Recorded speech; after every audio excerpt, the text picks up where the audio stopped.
Simply put, Admiral, you have already used the stick. It's time to use a carrot. The stick and the carrot. Wow, where have we heard that before? Now, what you're looking at is Battlestar Galactica, right around 2006, maybe early 2007. This is the middle or latter half of the second season. Now, as we get into the second season and the third seasons of Battlestar Galactica, I'm going to kind of take my time on this and break this up into several more decodes during the week.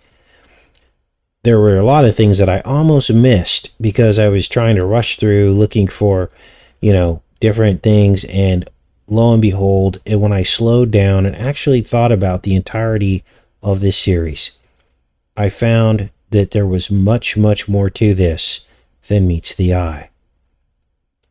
Now, why are we looking at Battlestar Galactica from the early 2000s? Well, Battlestar Galactica is the world that we're living in now. Events that had not happened yet. There is a pandemic. You're going to see Roevwade being overturned. You're going to see toilet paper shortages. Now, let's keep going with this. Now, again, the backdrop of Battlestar Galactica is basically the age-old story of androids turning against humans. And in Galactica, the droids are called Cylons, and they chase the humans across the universe, trying to wipe them out, as well as trying to breed with them to steal the miracle of life. And ultimately, they want to steal their home world, which is Earth, which they haven't found yet. And as we saw in the Part 1 decode that we did on Battlestar Galactica, the entire thing is a biblical retelling of the Exodus out of Egypt that's in the Bible. Now, we're looking at this because it's important to correct the lies in this biblical retelling so that people don't fall prey to the deception of it all. Because make no mistake, they're not telling you the Bible, retelling you the Bible because they want you to start reading your Bible, because they want you to, love God. That's not what this is about. This is a challenge to God. And this is why they keep retelling the Bible. So this woman right here is Admiral Cain. And yes, she opposes Commander Adama, which is Adam. So you have Cain and Adam, just like in the Bible. Now, Adama commands the other Battlestar. Cain has her own Battlestar. And one of Cain's first commands is to mix the blue blood Cain with Adam. You can't make this up. Watch and listen. I'm going to integrate the crews, and I'm starting by reassigning Captain Adama to the Pegasus Airway. Now, this blonde lady you see here is a Cylon. So we move on to the next parts of this. And basically, she uses seduction, obviously, to manipulate humans. Now, it takes the humans some time to identify all of the Cylons. There's like 12 models. There's 12 sleeper agents. And they've integrated in and amongst the crew. And nobody could figure out who they are until the middle of the second season. Then they are able to figure out 7 of the 12. But they can't ID the last 2 and 3. 237, the Beast. Now, in this next part, Cylon 6, this is her, describes how stadiums are designed with a special room that essentially takes the energy from the crowds. Now, this is a theory that we've had for quite some time. You see all these people going to these stadiums and cheering. And I was like, what if they have these stadiums and theaters wired to collect people's energy? Because this is when they get all this emotion from it, right? Let's listen. Why did you get 2 tickets? One for me and one for you. I know I'd never get you to go. Pyramid was far too lowbrow for you, but sit back. Let the energy of the crowd flow over me. waves and waves of emotion.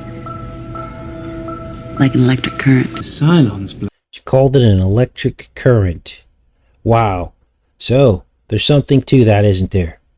These people are vampirizing us through the grid. Now, the president of the colonies, who was the one who found Apollo's arrow, she's sick with cancer. But she's given a cure. What's the cure? Cylon blood.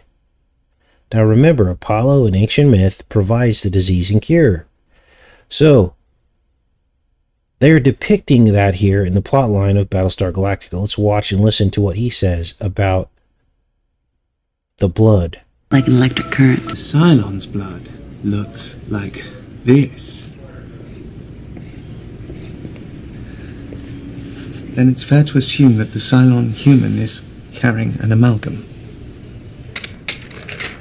If our blood looks like this, for example, Cylons are built slightly better to endure than their human counterparts. I wonder, could the Cylon blood also be blessed, shall we say, blessed with a heightened resistance to disease? Is this a theory or fact? The Cylon's fetus contains no antigens. It has no blood type. I applied a sample of Sharon's fetal blood to some cancer cells I took from the president. Are you saying you found a cure for the president's cancer? Well, it's untried. What am I looking at? Nothing. That's the whole point. The cancer was gone, and it was gone within a matter of hours. If you abort Sharon's fetus now, you'll never know.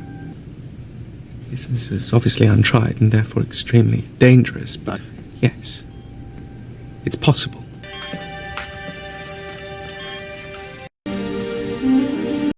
Now, the Cylons are made out of chrome. There's actually one of the films from Battlestar Galactica is called Blood and Chrome, because the joke is that these are toasters made out of chrome.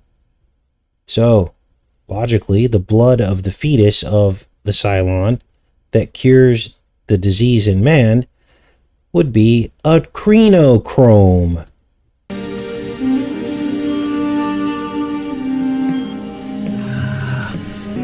One of these rights has now come into direct conflict with the survival of the species. Now, well into the second season, it becomes apparent that the entire goal of the Cylons is to steal humans' ability to procreate.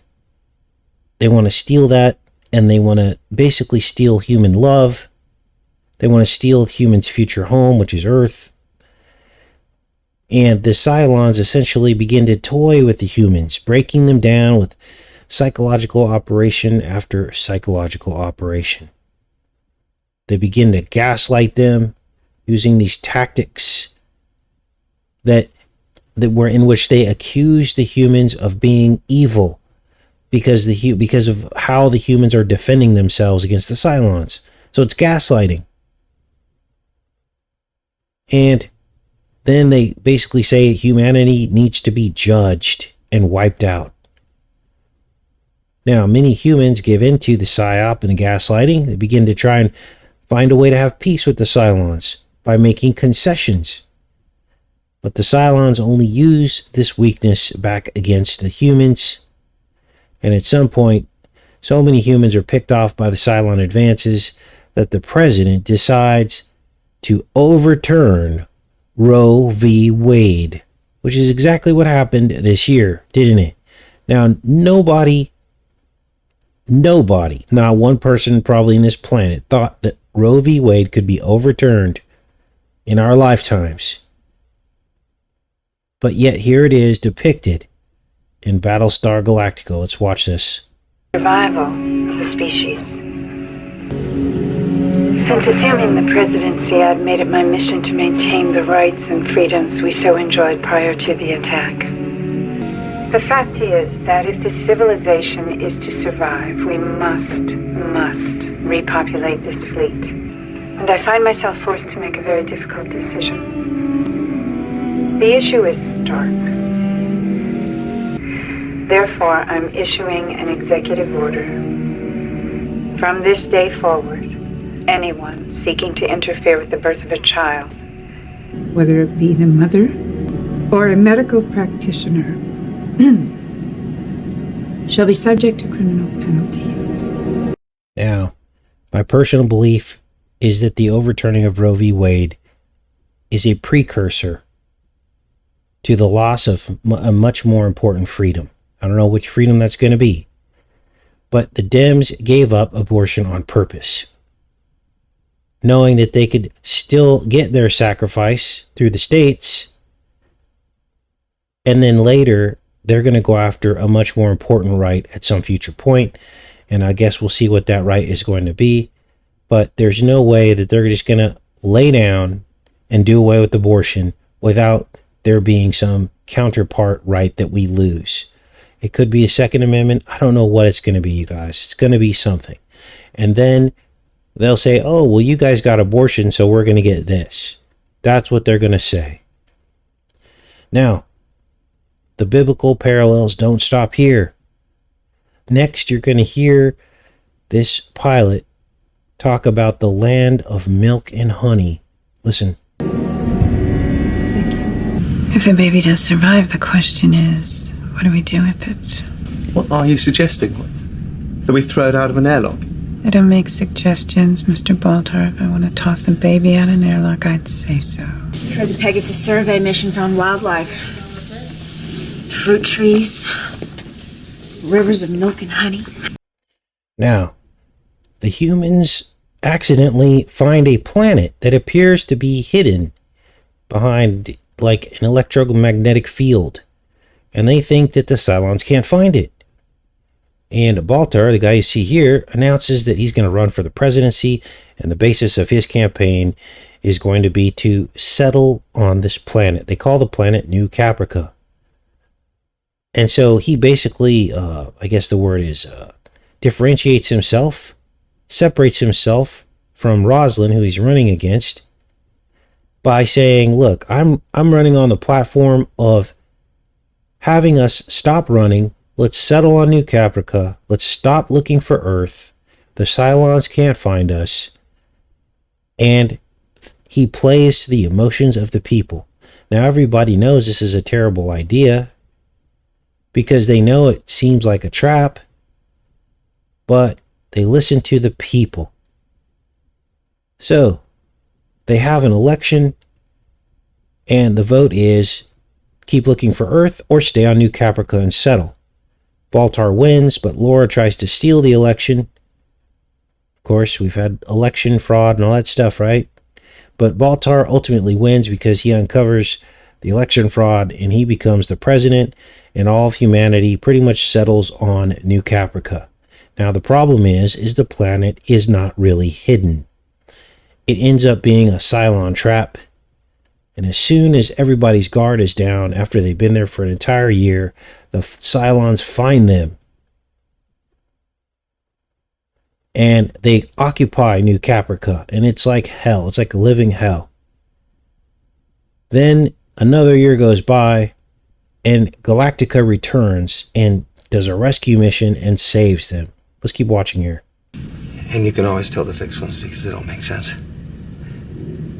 And this doesn't make sense. I've seen a lot of elections, guys. Most honest, a few fixed. Laura Roslin is many things. But she's not corrupt. The eye's gone. Ripped right out onto the floor. Now, times get really tough for the humans on New Caprica during the occupation. Many are captured and tortured. And by the time they realize their mistake, it's too late. And Galactica had to jump away because they had no defenses. They had nobody to, run the ship because everybody was down on the planet. And then we get some disclosure from this guy, Colonel Ty. Who is Colonel Ty? Well, he was the XO for Adama. He was Adama's right-hand man, and he loses his eye. Colonel Ty. What does he say? He says the eye is like an egg. The eye is the womb. These are metaphors for one another. And this entire series is about the womb of the woman and the serpent trying to slither its way inside. Ripped it right out onto the floor, picked it up and showed it to me. Looked like a hard-boiled egg. Once I fertilized your egg, we transferred it to a human woman. Look at the snake they're playing with. Now, next decode, we're going to get into this little girl whose name is Casey. And her mother, who's human, is told that it's her daughter. Now, I'll be pre-recording the next part of the show for tomorrow's show. And it might not show up as a live show on your feed, so make sure that you set your reminders. But it'll be at the exact same time, 7:30 a.m. So please look out for it. And I'll probably be pre-recording several of the shows for this week. So I'm going to be out at the cabin getting some wood milled. So stay tuned for all of that. Carried it to term. She's pretty, funny. I love each and every one of you. Have a great rest of your morning. Take care and be safe, you guys.